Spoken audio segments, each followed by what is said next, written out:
Welcome to Drum and Drummer, a podcast focused on drums, drumming and drummers. I'm George Pickering and that's Ben Winty, and we are both professional drummers in this business we call music. So stick around and join us as we pass the time whilst trying to stay in time. People use Hardcase wherever they are in the world. They're not just users, they're part of our family. Because without them, we wouldn't be here. 4, 3, 2, 1. It's Drum and Drummer. Is that it? I think you hyped that up a bit too much. No, that's not the bit. That's not the bit. Oh, is that not the intro? No. Okay. No, listen. Yes. Well, I did. You said I've got a really good intro, and then just counted down, not even from 5. No, because 4/4 is more common. Well, it is in the drumming community, which we are in. Yes, as much as people try and say we're not. Who's saying we're not? Beyond no one says that, but you know, I think people just go, really. Why don't you get a proper job? No. Why don't you get a job, George? No, I work. Anyway, right? So, do you want to? What is this intro? If that wasn't it, yeah. Well, you know, I'll just check in, George. Are you well? Let's get that nicety out of the way. Yes. Oh, is that Good. Not part of it? Nope. I thought you were going to be I just like, didn't want to seem rude. Because I'm feeling a bit hard. A bit hard-cased or something. I don't No. You ready? No. Are you ready? This is great. I'd like you to meet Hercules. Oh, my God. Wow. This is Hercules. Okay, for the listeners, we do have a guest today, by the way, but for the listeners, Ben has acquired a tortoise. Here is a tortoise. Here's a Horsefield tortoise. What the fuck? Where did you get that? Just found him. Found him on the streets of Hilsey. Look at him. Oh, wow. Now, here's a tortoise. That's a big tortoise. No, he's quite small, really. Yeah. But one thing you may know about tortoises is they have a hard case. Fucking hell. Did you buy a tortoise just for that opening line? I really want to answer yes to that question. I'm going to put Hercules down now so he can go off and Hercules. have a little run around. Jesus wept. That's the best intro we've ever done. He has a hard case. He has a shell. It protects him. Oh my God. That is what we're talking about today. You did press record, right? Because we're never matching never again. Yeah. We've got Dave on from Hardcase. Oh. Many of you will know Hardcase as one of the leading drum case brands and manufacturers. George still can't get over the fact that is so much to unpack. I brought a tortoise in. Not that I brought him in, but here he is. Dave from Hardcase. Yeah. You're a Hardcase user. I am, yeah. I'm a Hardcase user. Most drummers out there will know of Hardcase. Yeah. And so we thought we'd go and get the goss. Well, should we say we met his son when we met his son at the UK Drum Show. He was the person we spoke to when there was a Hardcase stand. And I think we mentioned it a lot on the episode. But we, as other people might assume, we thought Hardcase was a big... maybe American company. Just a big company that, big, faceless part of capitalism. Churn out cases by the bucket load every day from some factory somewhere. But no, as we'll find out, it's 17 people in Sheffield. You went, it's Chesterfield. It's a family business. Speak to my dad. That was it. What? Yeah. What? Well, I remember the line exactly. I said, do you want to be on the pod? And he said, yeah, it'll be me or me dad. And I was like... amazing. It's not talk to our CEO, it's me or me dad, which family run company. Let's just dive in because we'll dive straight in. Really great chat. Lovely chat. Great to find out more about Matt Hardcase. So strap yourselves in. Does that work? Good. Yeah, that was good. I don't know. I don't know. Yeah. Keep it in. Here we go. So how's things, guys? All right? Yeah, you? Good day? Yeah, it's just turning a bit cold now, but been a bright day, which makes a bloody change, really. This is it. Whereabouts are you based? We're based in Chesterfield in Derbyshire. Oh, amazing. My family's from that way. Tupton. Oh, whereabouts? Place called Tupton. I don't know Oh, if that rings a bell. that's a stone's throw away from here, Tupton. Yeah, yeah. Oh, really? Oh, Yeah. Well, basically, if you go and pick up the A61, Yeah. going to Sheffield, we're just we're north of Sheffield, north of Chesterfield. We're about 7 miles from Sheffield, men ahead, really. Oh, okay. Yeah, So yeah. we're on the industrial estate. You go come through the other side of Chesterfield. We're on the industrial estate. So yeah. So Yeah. Tupton is like 6-7 minutes drive from here. So It's close, isn't it? Yeah, I know stone's throw away, Chesterfield to a point. You know, the warped spire and everything. You know. Oh yeah, the famous Crooked Spire. Yeah, That's There's the been one. some tales of that over the years. I tell you. I need to see this Crooked Spire. Thanks for doing this, by the way. Much Oh, that's all appreciated. right. No problem at all. I think he was at the show last year. I think you met Tom, my son, who does the Yes. sales, and he said that you guys had been in touch, and he said you were going to get, probably would be interested in doing something. So yeah, always open for anything like this, mate. Honestly, really no problem at all. Well, we just thought it was interesting. I mean, we didn't, I think Ben and I were saying this when we were at the show. We didn't realize it was such a family-owned brand, I guess, Well, it's always been that way. I mean, I'm not the original owner. I've been here for 21 years. But the original business was started by another chap.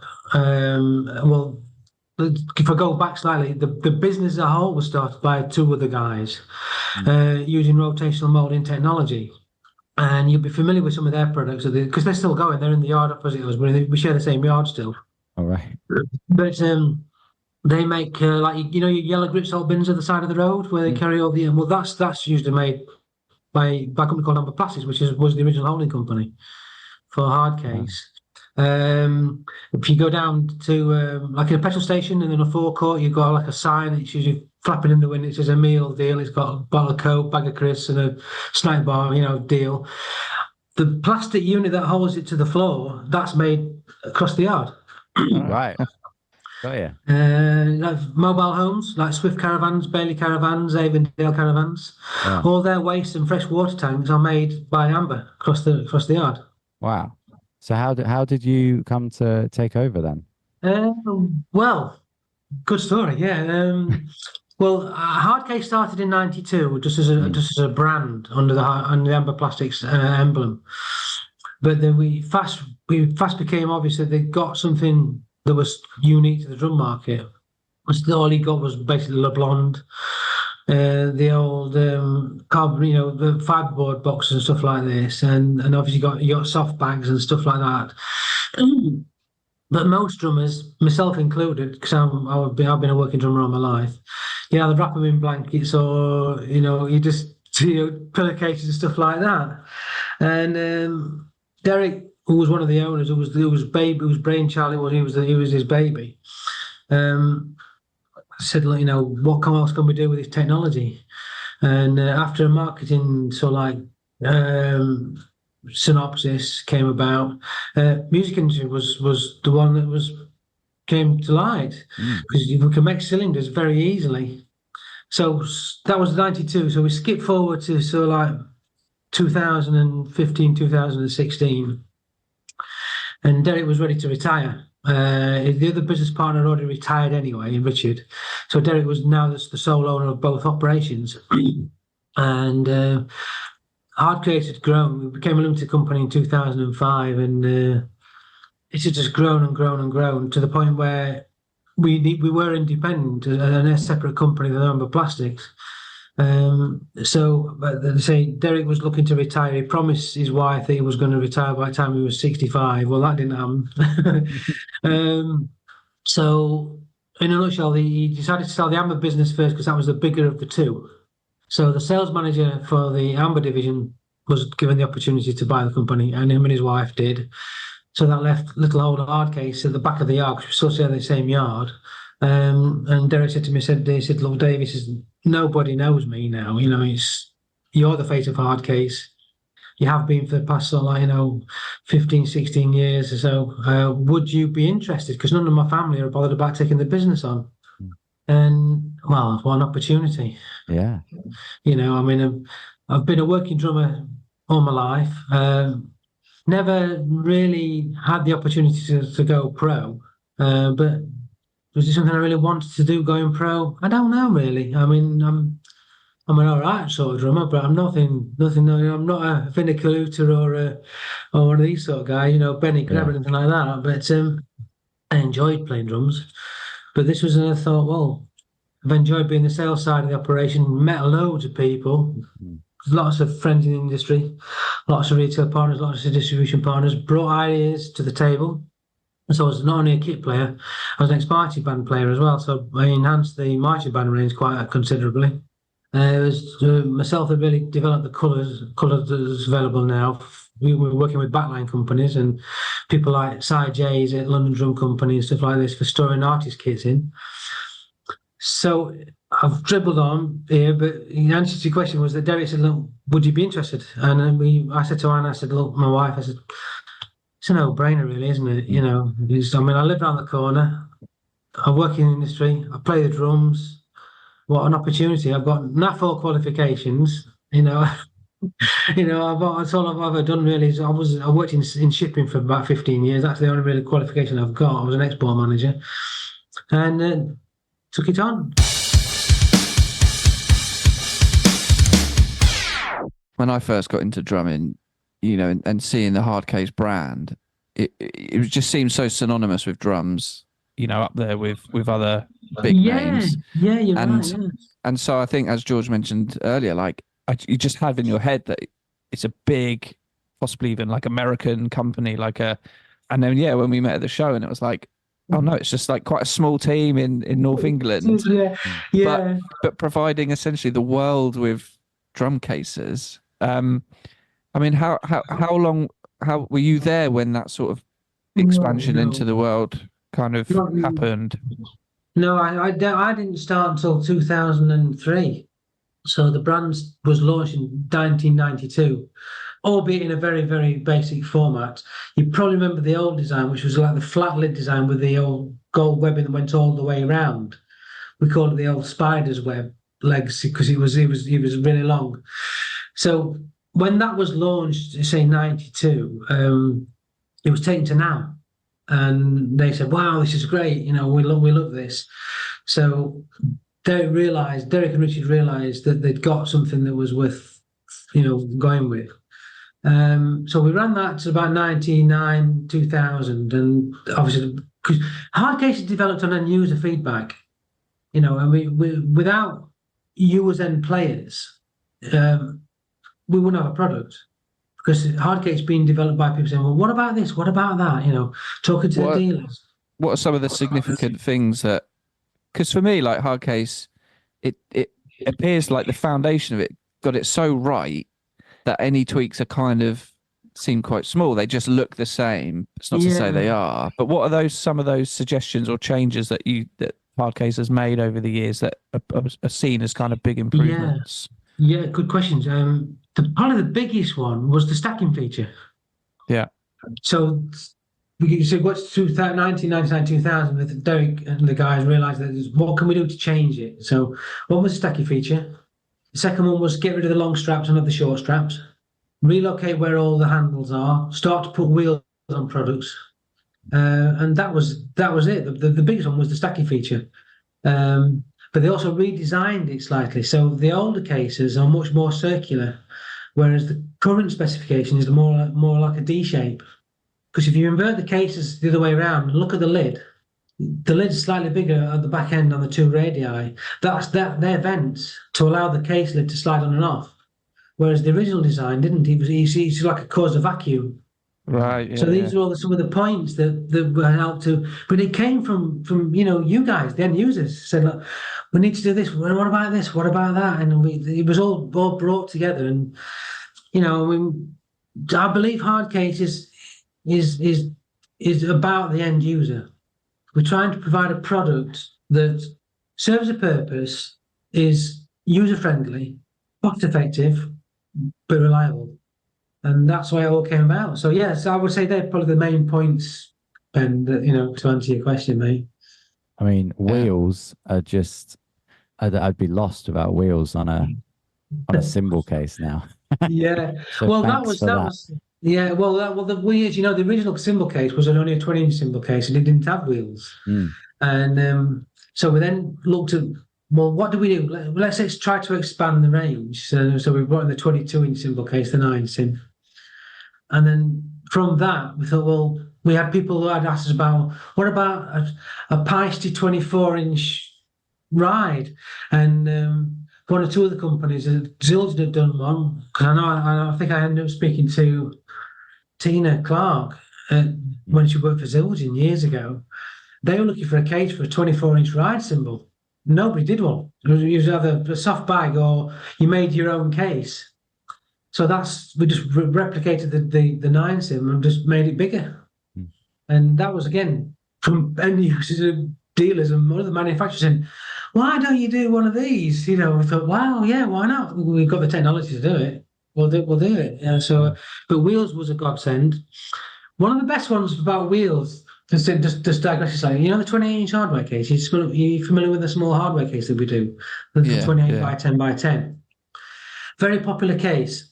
But it was one of the only hardware cases we didn't have wheels on. We thought, well, it's too small. So we thought, well, oh, bugger it, we'll have a look at it. We'll put wheels on. It's one of the best sellers we've ever done, just because we put the wheels on it. Made such a difference.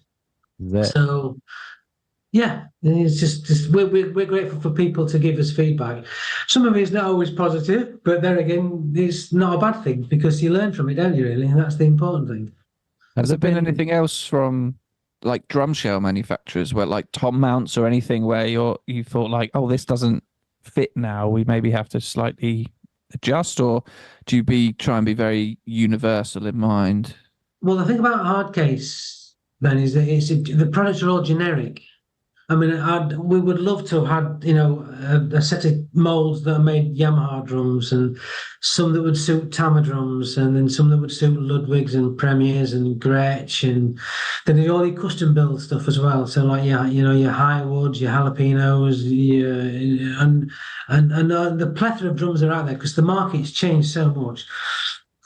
The only way we could do that was by having generic products, especially on the drum cases. So it is a bit of a point of controversy with some people.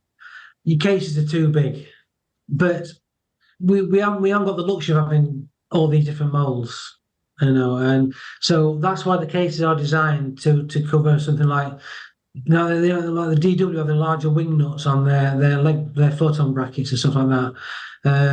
Pearl Optimounts on the smaller drum cases, they're quite bulky.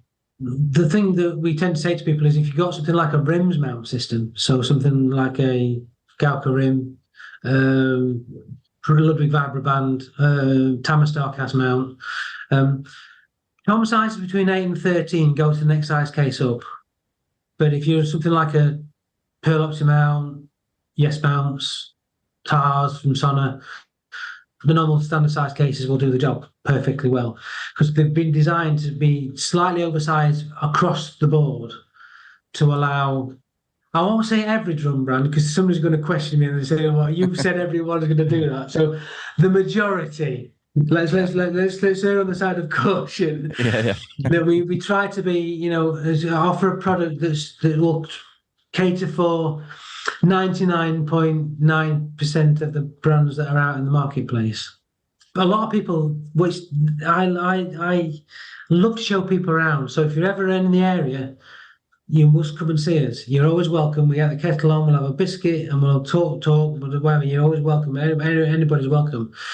But we get a lot of dealers coming now, and we have some distributors coming and artists coming in. And they think the first thing they say was, "Wow, how small is the factory?" And that's how you make Hardcase. And that's really it's quite humbling, because they think we're a massive operation. We're made in China, we're made in Central Europe. We're not. It's everything you see from Hardcase comes out of this factory in Chesterfield, and it has done for the past 30 years. Yeah, I think that it still blew my mind at the drum show. It's great. I'd love to come up and visit. More than welcome, mate. Anytime. Both of you, more than welcome. Thank you. So with the manufacturing of the case, so Yeah. can you sort of explain to us like what material is used and why that material, and then how that is then Yeah, sure. shaped and things? Well, you've got various forms of plastic molding. You can have an injection molding, which doesn't suit our nature because it's designed for something like like pen tops or plastic cases and stuff like that. They'll churn out thousands in several minutes. So we don't use injection molding. You've got your ABS or your vac form, which is a sheet form, which they pressed, a bit like guitar cases. They're pressed. We use rotational molding and we use polyethylene. You've got polyethylene, you've got polyprop. Polyprop is what you would see go to B&Q or on DIY store and you have a plastic case. You put your kids' toys in or you store books in or whatever. Great, brilliant. I've got loads at home. The trouble is you bang it on the corner and it breaks. Whereas with polyethylene, it's the molecular structure of it is more pliable. It's got strength, but you can actually mold it into various shapes and forms quite easily. And it's made of powder. Wow. So we have a steel tool, which has a lid and a base. And the lid obviously is slightly bigger because that's what slides down the body when you cut it in half. So each case has a set amount of powder. So for instance, like a 14 snare is something like 2.8 kilos of powder. So you take the lid off, you put your powder in, you clamp it down, you have to vent it because it's polyethylene, because it's petroleum byproduct. So if you don't vent it, it'll explode and it starts to heat. We have these tools strapped to the arms of the machine. It's a gas oven and it just shuttles backwards and forwards every day. And the cycle, the arms rotate, but rotate very, very slowly. And like they're on a double axis. You've got a table going one way and the boom's going the opposite direction. And what happens is, imagine your Kenwood mixer in your kitchen, which you've got your flour in it in a mixing bowl. It just starts to coat it. And as it starts to melt, it starts to stick to the inside of the case. Rough cycle time is about 30 minutes to cook. We then have to then cool it because it gets to about 230 degrees C, so you can't touch it because it melts. But as it's starting to cool, we use cool air to cool. We can't use water because all the tools are steel, you see.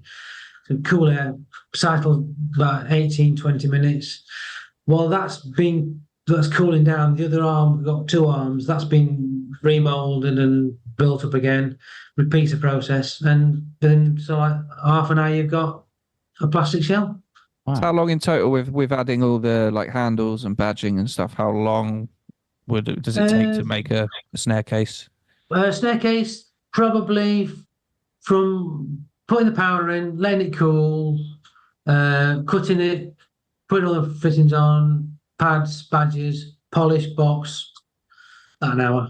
Wow. Nice. How many cases can you have going at the same time? How many in the molds? Normally, we would be operating on a two-shift system. We're still coming out of the COVID scenario. We're on a slightly shorter production time at the moment, but we can do on an average between 150 and 175 cases a day. Pre-COVID, we were doing something like 30,000 cases per annum, and we're now up to about 26 at the moment.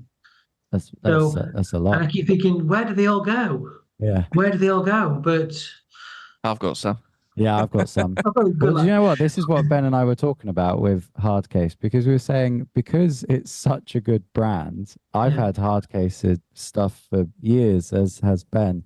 Sort of like, we almost questioned, well, how are they still in business? Because you just buy something once and then you never have to buy it again. Like, yeah, you're the victim of your own success. Because it's so good. It's never like, oh, that cymbal case will break in 6 months. It's like, right, I've bought that and that's fine for life, maybe. That's the question that I get asked a lot of times, and you have to think, well, where do they go? But we, as I said a bit earlier, we do a heck of a lot of work with backline companies who are always changing their inventory. The kits, they'll have kits for several years. Obviously, after several tours, they get battered or whatever, and they'll probably just job them out and move them on. and they tend to move on with the cases, so they'll just replenish the case stock with the new kits. For us, many drummers have got a couple of kits. One in a studio. I mean, I've got 2 kits. I mean, I'm a working kit, and I've got one which is my best kit. It's my Sona Vintage.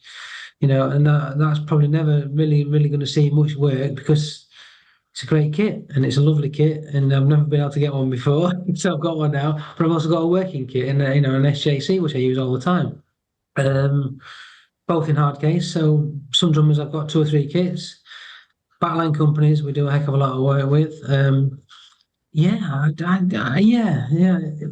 Probably you guys could answer that, but where all these drum cases go, I just don't know. But I'm not complaining. I feel incredibly privileged and honoured to be at the helm of such a strong brand. It's British, which is great, and we're loved globally. Wow, I feel very lucky, very, very lucky. Do you think? I'll try and get this question in. So I'm just I realise I'm really dark. Like I know it has got dark. And I think I could turn my living room light on, but it goes red, so I can just change. I was like, I'll just look really dark. You did light up red at one point. I thought you having got a sort of suntan machines on you there. Yeah. Ben, I could change the colour of the light on my phone. That's better. You can see you now, mate. You look, yeah. Yeah, it can shine on the head now. Yeah. I go this way, a bit more light. The sun was like beaming in nicely about half an hour ago, and it's gone dark now. Yeah, it's going dark now. Yeah. So you were saying, George, you were asking. Oh yeah, right. Let's see if I can get this question in before Ben cuts me off. I'm only joking. No, I was going to say, do you think it's due to? I mean, Hardcase is such an iconic brand and such a staple amongst drummers and people in the industry. Do you think that's what allows you to take risks with, I guess, the colors and different things? Because you sort of know that the brand is there. So you sort of go, if we try this weird color and it doesn't work, it's okay. Because No, I don't think we take risks. I think we try to listen to what people have to say first. We've learned some very hard lessons over the years, and if I just tell you a quick story, you can tell people about Hardcase and they'd say, right, drum cases. But we had back in the early 2000s, people kept saying to us, "Why don't you do guitar cases?" Because we had a small range of amp cases when we first started, which is still mothballed at the moment. And we thought, well, we're fighting with soft bag manufacturers, and you've obviously got people like Fender and Gibson do their own cases. Why would they want a hard case? But people said, "Oh, we love this. It's strong, it's reliable, it's lightweight, impact resistant." So we took the gamble. This is where we did take a gamble, and we decided to go for 3 cases. One was based around a Fender Strat, one was around a Fender Jazz Precision bass, and then the third one was an arch neck electroacoustic or a Gretsch, or a Gibson Country Gent or something like that. So we got these lovely rectangular cases, nice lightweight, impact resistant. What do we do inside to make it universal for people to try and fit different brands in these 3 products? And we were looking at injection water jetted foams. We looked at bean bags. We looked at all sorts of different internal components, and we took them to the Messi show, took them to the NAMM show, and we're very conscious of price. Price is very important to us, and we took them to the shows, and they all went, love these, they're too expensive. And we said, excuse me, and we said, well, they're not much more expensive than a hardware case or something like that. Yeah, but we want them a soft bag price. It says, well, it's never going to happen. That is never going to happen. Because we have to invest in the tooling. I mean, tooling for us can be anything from £5,000 to £30,000.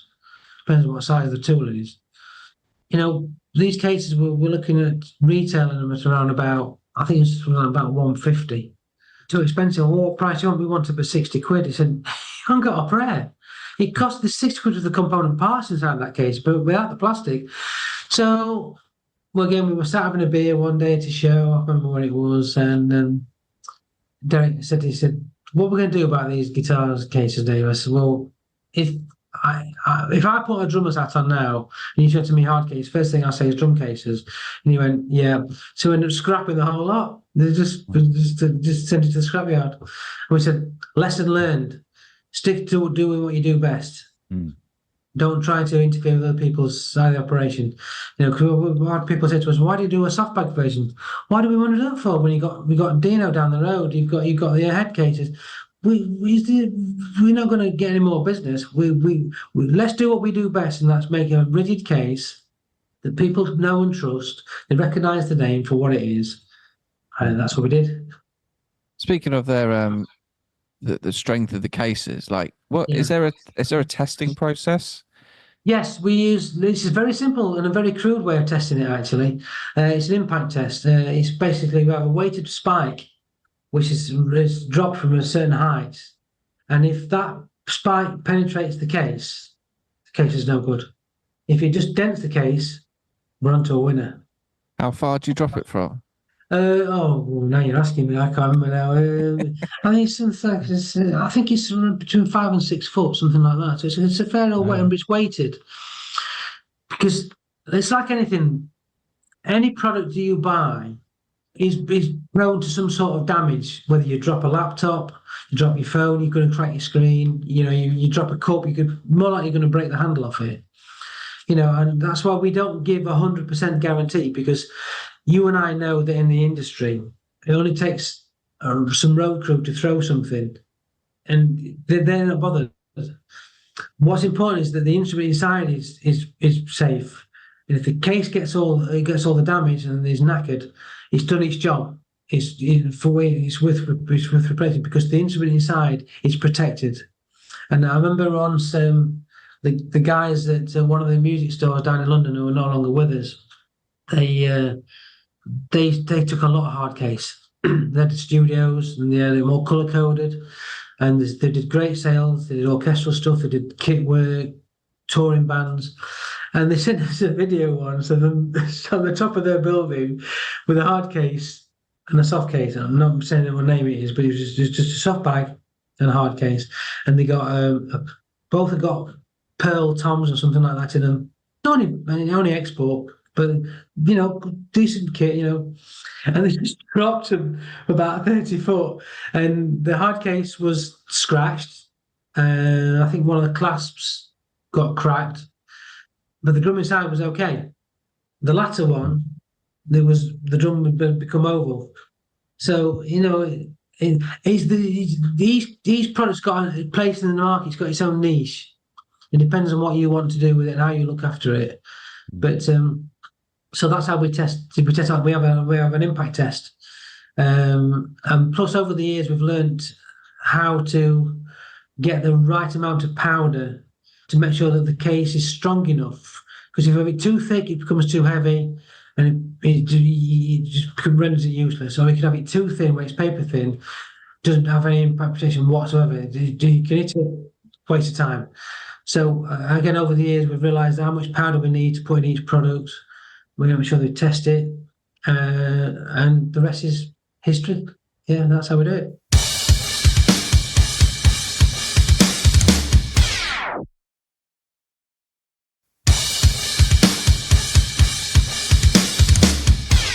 Do you think you've arrived now at a place where you've got the product? I mean, how much is going to change? Are there ideas of?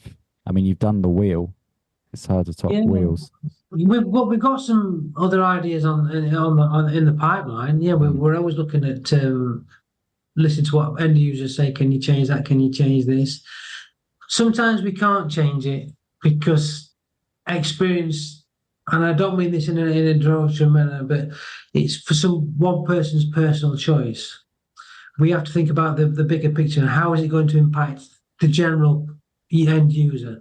And as much as we'd love to be able to say, we'll do that for you, there's only so much time we can do, because we've only got so many members of staff, we've only got so many time, hours in the day to do stuff. But yeah, we've got some products in the pipeline which we wanted to launch before COVID happened. Unfortunately, we realised that we had to sort of suspend those and get ourselves back into a strong position and make sure the company could survive. Because we was touch and go whether we would have survived, financially. And it's every day is still a challenge. But I think we've come through the worst of it, I hope. Famous last words, touch wood. So hopefully 2024, 2025, we'll get back to a better position where we were from an economical point of view, and then we can start thinking, right, well, we're going to start to bring in more we can drip feed, because the toms and the snares and the cymbals and the bass drums, there's not much else we can do with them. They're there.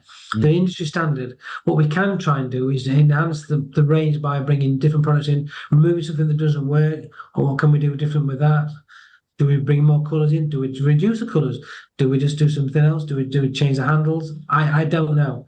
Every day, something gets thrown up at us, and we have to try and think, what can we do to make it work? Because how much is it going to cost us for a start? But that's what we always do. So when we have a change of a product, we tend to talk to the dealers and the artists and say, right, kick them around for a couple of months, see what you think, tell us what you think. Can we do something a bit better? Are you happy with that? And yeah, that's how we work it. Am I right in saying that the foam lining Yes. cases, that only the coloured cases have the full lining? That is correct. Yes. We, as you can imagine, logistically, internally, you have to get different codes, and because we have to have barcodes for everything now. Time restraints, because lining a case can be quite a lengthy process.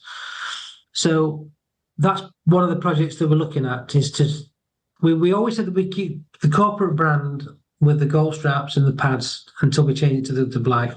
So there is a change there. And the colours are available with the pads or the fully foam lining on the drums. One of the projects we were looking at is, do we just open it up across the whole range? But the impact on that is obviously getting the materials, because it's going to increase exponentially than what's available. Do we change the codes? Do we do this? So again, it's something that's on the project list to do. As I said a few moments ago, the key at the moment is getting the company strong before we start to think about making those sort of changes. But that is something that we are very much looking forward to bringing to the table, and so it's an option for across the board. Yeah. So I think I've got the granite snare case. I've got fully lined, and then I've got rack toms and an older snare case with the gold straps, which are just the pads. And I've just seen, like, when shopping, because I've just bought some new snares recently, and this is genuine statement. They're very valuable. The only thing I put them in is a hard case. Well, I'm very honored that you do that, mate. Thank you for your support. We're very humbled by that. And I just noticed that, like, the coloured ones have a sort of fully foamed, and I just wondered if there was a reason, and you've answered. Yeah, well, I say initially it was to keep the corporate brand, was to have it, so that because that was how Hardcase started. We kept the corporate brand as the pads, the black with the gold. But I say, since we took the business on, we decided the badges have changed slightly. If you look at the badges now, the product code badge on the side is now a Union Jack, but in the black with the gold. So the black lining, we've done a few testers and see how it's gone down. Some people said, no, we prefer the black. We were thinking, well, okay, that's good feedback, but we know a lot of people would like the black with the fully line. So it's just trying to source and work out what's better and when to take it forward. But we've got to get ourselves back to pre-COVID level before we can make any because that is a major change for us. And as much as we want to do it, we've got to think about this seriously, because if we go charging like a bull in a china shop, it could potentially bite on the backside. Yeah. So but it's something that we are looking to do, definitely. I wanted to let you know that I've got another use for one of your cases, if anyone out there. Yeah. So I went to play a wedding, and and we were doing an acoustic set in the afternoon where I normally sit on and play a cajon. Yes. And I forgot my cajon for this particular gig. Right. No time to go back and get it. And I thought, I've got the double kick pedal case. So I just turned that up on its side. I sat on it, stuck a 57 behind it, and played that. Excellent. Sounded fine. Well, if you check the YouTube out, there's been a couple of guys that we've supported over the years. Forgive me because I've got a memory like a sieve, who actually recorded themselves playing the cases set up as a kit. All right. And wow, brilliant, absolutely fantastic, But I remember many, many moons ago, we used to have a kit in the colours to the exhibitions. So we had, in fact, we've still got the cases in the factory, but they're all been dismantled now. We had a 5-piece setup, so we had a 10 and a 12 rack tom, 16 floor, 22 bass, and 14 snare, and we had the 6, 8, 6, 9, and 12 sim on stands, and we cut a 14 snare drum down to make a pair of hi-hats. And we had people. We had a metal plate bolted to the bass drum, and people were coming to play the kit on the stands. The only funny thing is we got the wrong stand and they weren't strong enough. They kept collapsing, sort of thing. So a little lesson there, really. Should have got some double brace stuff, really. Yeah, but we that's been done. But yeah, that's great. You would put that on video, put it onto the YouTube. And it really got me out of a sticky situation. And I was like, it's just pretty much the shape of a cajon. And, yeah, well, I remember it's background music anyway. But it withstood on its end my weight for an hour sat on it. That is an endorsement because I'm not the lightest chap. Yeah, that's great. Yeah, well, I remember the mate of mine, Bob from Barnsley, and I think he was on a gig once, and he put his bass drum head through because he's a bit of a cheap bugger. He should have changed his head many years ago, but that's another story. He'll probably give me a right rocketing for telling that. And he swapped his bass drum for the bass drum case. And he got his pedal to it, and he did the gig. Brilliant, absolutely brilliant, fantastic. That's how hard wearing they are. Yeah. Well, thank you for that. It's great. It's good to know that you use the product, and thank you very much for your support. We appreciate it. No, honestly, I just that's the go-to for, especially for snares for me. And I definitely want to. So I've just got some more, and I need want to get cases for those, and actually the color selection is like, right. Yeah, I definitely want to have blue for this one and the yellow for this one and stuff. So yeah, snares for me, and I've got the hardware and Tomcat. Yeah, but it's just a go-to for me, especially for the real. Well, the main thing is that if the case is doing the job, they're protecting your gear. Give the cases as much boost as possible. That's what it's all about, and that's what that's what we're there for, and that's why we have a warranty as well. The warranty. People ask me about the warranty. The warranty is against the shell, not against the peripherals, because they're just going to get damaged anyway. But that's why we have a spare store. But we're always there that if somebody says that they're not happy with something working properly, whatever it is, just talk to us. We will do everything we can to make sure that you don't lose faith in our products.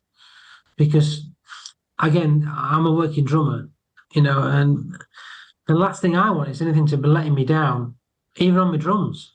You got to have good gear. It'll support you. Especially if you're a working musician, that is your livelihood. You've got to make sure that it's protected and it's looked after, and your confidence in what you're using. So we always say to people, don't send us a horrible, nasty email. Just talk to us properly, and we'll do everything we can to help you. We're not monsters. We're here to help. Because it's all part and parcel of the. It's not about selling a product. It's about what comes with it at the same time. So like we're having a chat now. There's nothing better than somebody can ring up and say, "Look, I've got a problem. What do you think we can do about it?" And we'll do whatever we can to help resolve the problem. And that's what it's about. It's about being. People use Hardcase wherever they are in the world. They're not just users. They're part of our family. Because without them, we won't be here. Simple as that. That's great attitude, isn't it? Yeah. Yeah, it's the best. I think it's important. I think maybe people don't realize you're. I don't know. Maybe people think you're such a big company and they have bad experiences with huge companies that they maybe don't feel Yeah, exactly. you're approachable in that way. But even I was the other week down Graham Russell, and Oh yeah, Graham. Yeah. you know, so he's going to come on the show soon. Right. You know, and he said, "Oh, who have you got coming up?" I said, "Oh, we've got Dave from Hardcase." He's like, "Oh yeah, I love Dave. Yeah, he's such a great chat." And you're just instantly, you're like, and I'm thinking like, this is like the Hardcase guy, and he's just, you know, again, thanks so much for coming on here. But it is that. Well, it's always nice to talk, as I said to you a few minutes ago. And talking is so important, you know. And we're people. You know, it's important that we do talk to people, and that's how we find out what people think about the product, whether we think we're crap or they think we're good. It doesn't matter. But, you know, I'd rather people be honest with us because we'll be honest back. Because What's the funniest sort of thing someone's complained about? Oh, God blimey. That's trying to think. I know over the years when I've been at the shows, I've had people literally come up to my face and say, "Why should I buy your product and not a soft bag product?" And I went, "Well, let's just take a step back first. Let's start again." And so, well, why are you being controversial? Why are you looking for a row? Because I want to know this. I'm spending a lot of money. I said, "Well, can I ask you a question?" And they'll say, why are you asking me a question? I said, "All right, I'll ask you a question. What are your circumstances?" And they'll go, you know, the old motorboat scenario. "What do you mean, my circumstances?" "Well, just bear with me." I said, "Right, I'm a working drummer. Now, I've got 2 kits, you know, I was working for many years, 6-7 nights a week. Obviously, I don't do that now because Hardcase is priority. But I said, right, what are your circumstances? Do you play a regular touring band? Or are you a little, like, once a month player who's got a small car and plays at the local pub?" And they said, "Well, why do you need to know?" I said, "Well, just answer the question." So I play like 6-7 nights a week. I'm in a club band. I do the working men's clubs or whatever, and we share a van. I said, "Well, what else is in the van?" "Well, we've got amps, we've got maybe a lighting truss and some whatever." I said, "Well, no respect to the bag guys, but what happens if it suddenly breaks and it all goes forward? What's going to happen?"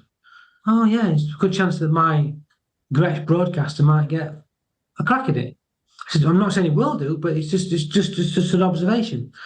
Then the other guys will say, like, "Well, I only play once a month and I'm a little jazzer and I've just got a little mini." I said, "Well, why even bother entertaining Hardcase? One, you can't get in your car. There's no point, you know." I mean, and they said, "Well, are you doing yourself out a disservice?" I said, "No." I said, "What do you want?" The idea is making sure that you get what suits you, what's right for you. And if we can help you do that, we've achieved our goal. Because you'll then think, "Well, Hardcase were really helpful. That's all I wanted. I just want some helpful answers." So wind your neck in. Don't have a go at me. This is what we do. That's what the other guys do. You know, what sort of drums do you do? Do you want an expensive kit or do you want an El Cheapo budget kit? It's whatever suits your purposes, you know, and some people can be a bit controversial. So maybe it's not so funny one, but that's sometimes I've had that quite a lot over the years. But trying to think of a funny one. Yeah, I've had ones where people have sent photographs and they've had people inside the 52-inch hardware case fast asleep. I think that's great. That's brilliant. You know, Fred Bloggs is having a sleep while he's just doing a 3-hour gig and he's knackered, so he's fell asleep with the hardware box. So I just put a lid down and let him have some shut eye for half an hour. Great stuff.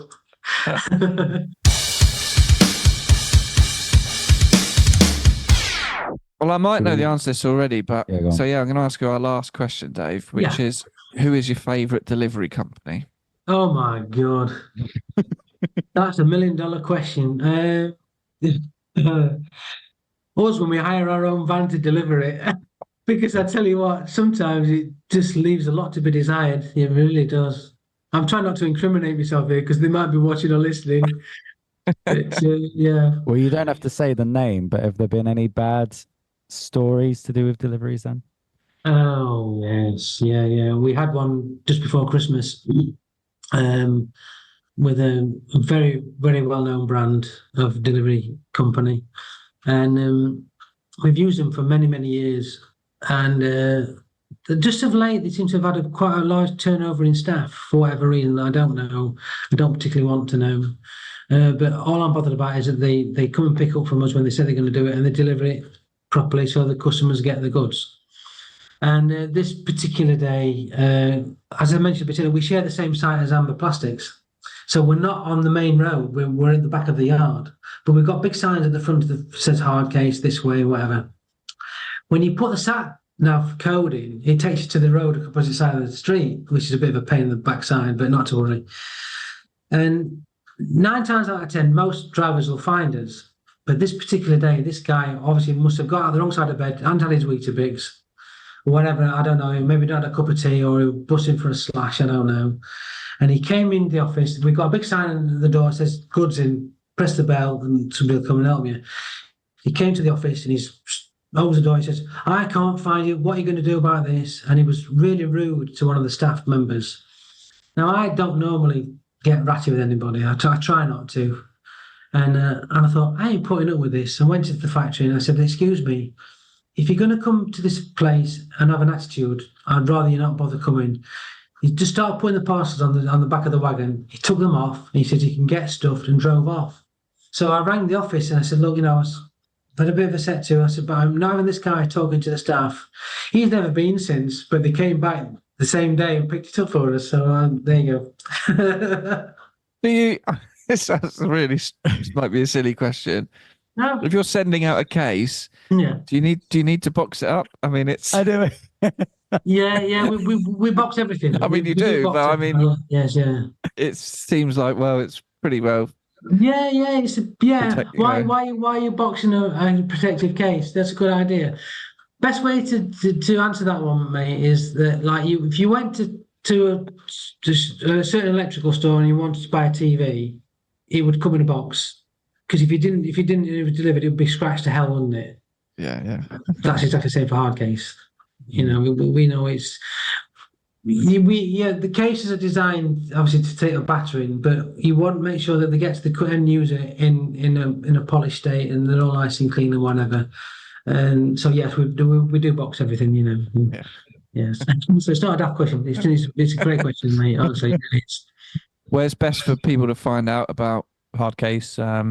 And Well, for us, best thing for us, what we've ever done is set up an Instagram and Facebook scenario, and obviously we've got the new website which we launched in September last year. We still got some work to do on it, but that's just check the socials out. I mean, in the UK, we've got something like 80 plus active accounts. That's including some studios and some backline companies. And internationally, we're available through a distribution network of around about 35 agents, and we're available in about 40 plus countries. That's great. Yeah. Who's the biggest export? Where do you export to the most? Do you think? The biggest one, our biggest distributor is Meinl. Okay. They are a real force to be reckoned with. We're fortunate because Meinl distribute throughout most of Europe. Hishino, the Tama guys, Hishino Gaki. Well, Hishino distribute through the Benelux region and Italy for us, and in all of North America and Canada. Yamaha distribute Hardcase in Japan. So how ironic is that we're actually with these major drum companies or percussion brands that look after us, internationally. Throughout Scandinavia, we've got EM Nordic, they've been with us such a long time. They are real good friends, long-standing. They deal with all the major brands. And in France, we've got a company called Psycho, which are big distributors for Timer and Meinl cymbals. Where else are we? In Australia, we're Electric Factory. Again, they deal with the whole of the Australian market for us, and they have done for about 20 plus years. And it I all think comes that's from near Chesterfield, isn't it? I think that's it. Yeah, that's why we feel like it's It's still not sinking in. It's still not. Do you know what I mean? Because It's you're just up like, there with Yamaha and all these. yeah, but- Yamaha just sent that over here, and we got this, and everything. And you're like, yeah, that was great. Yeah, Yeah, yeah. still blows my mind, but it's awesome. Yeah. And Well, if you come to the factory, which you must do, I think you'll go away and you'll go, well, I never realised. And that's what we get. That's the reaction we get with a lot of people, because every case is handmade as well. By the way, every single product is handmade. So there's two guys on the processing plant, there's two guys on the finishing plant, the finishing tables. There's two guys in the dispatch. We've got two finishing bays, and so there's 10 people in the factory. Yeah, and split over shifts. So everything's done handmade. Every single product. People think we just shell them out like peas, like injection molding we talked about at the beginning of the meeting. But no, everything is handmade, and I think that's why we got the quality, because each one of those guys is a quality manager. that's So great. so when you go to shop, what you buying. Well, for us, for the dealers, we want them to be a sell and forget product. They don't have to worry about it because they've got other things bigger, like the $5,000 DW or whatever, and that's their bread and butter. And we're just an accessory, and it's just there as a to make sure that they don't have to worry about it. Well, it's a Awesome. bloody good accessory. So thanks. Well, thanks a lot. Appreciate that. Yeah, so it's good. Thanks so much for your time, Dave. Yeah. Hey, it's a pleasure, lads. And come and see us. We're back in Liverpool again, so we'll buy a coffee when we see you next. All right, cool. But Yeah, we will come do, to the yeah. factory. Give us a shout anytime. That'd Definitely. be awesome. Yeah, thank you very much. All right. Oh, there we go. There we go. That was good, our wasn't it? chat. Yeah, I really it was enjoyed great. that. Still What a laughing lovely about- bloke, and Still just laughing about the tortoise. Great bloke. Yeah. still, Very- as I said, blows my mind that it's just some guys in Chesterfield just making all them hand making all those cases, because they're just everywhere, aren't they? Like, Yeah. a brand, as in my mind, synonymous with drumming as Pearl, Mapex, Zildjian, Sabian. In the case world, Hardcase. Yeah. They're just one of the big boys, They are. And I think it's funny, isn't it? Because if you think about drum brands, whether it's shells or cymbals or anything, there can be rivalry. There can be, get this kit is better than that make. There can be, everyone has their preferences, but I do feel Hardcase it's just in a realm of its own, isn't it? And it's whatever you play. I'll sum it up for you, George. I can sum it up.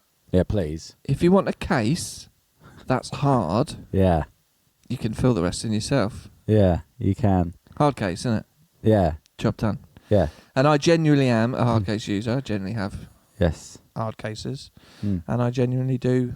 That's what I want to protect my snares with. And I think that's why it worked. He kept talking about how it was generic, or perhaps they have to make each one the same just so it works, and there can be a bit of backlash from people saying, well, this is too big or whatever, but it's like, but that is why it works so well, I think, because you know exactly what you're getting. I think that's sort of what I mean as well. There can be a lot of perhaps risk in, what if I buy this cymbal and what if it doesn't work with my sound, or what if this doesn't work, or what if this isn't what I'm looking for. But universality, is that a word? Don't know. Yeah. But like whatever shells, if you've got a 12-inch rack tom, whatever kit it is, it's going in a 12-inch hard case. Exactly. And the beauty as well, when you're buying a soft bag, you have to buy the depth as well. Whereas hard cases, a snare case, doesn't matter if it's a 5-inch or a 7-inch. Exactly. The case is gonna adjust, isn't it? Anyway. Exactly. But yeah, lovely chat, and I lovely really chat. want us to go up. That'd be a great little trip. Well, yeah, as we I need to said, do a northern tour. Because we're going to see Eddie. Yeah, go see Eddie from Primus BDC. Drums. Yeah, do BDC. Yep. Because it's all up north. go Not hard even case. north. Is it the north or is it Midlands? Chesterfield. That's the ongoing. It's north to us. It's very much north to us. yeah. Winchester's north to me. Yeah. Petersfield is north for us. But we could do a little northern tour. Yeah, I think we all should. Yeah. all happens in the north, doesn't it? It does. Yeah. Just go and see this everyone. happens in the south. Yeah. Exactly. They're doing the work up north. We're just talking about it in We're a talking warm about room. it and our feelings. Yeah. Yeah. Exactly. All right, have Right. a good week, everybody. And get in touch. Yep. The usual methods. Yeah, you know. Just by follow now. the links and all that shit. Yeah. Easy. Link tree, baby. Link tree, click on the tree, find the branch you wanna try. Something like that. We'll see you next week. Thank you for listening to Drum and Drummer. You can find us on Instagram at Drum and Drummer Podcast. And you can send us an email to drumanddrummerpod@gmail.com. Remember, just pick up the sticks and twat it.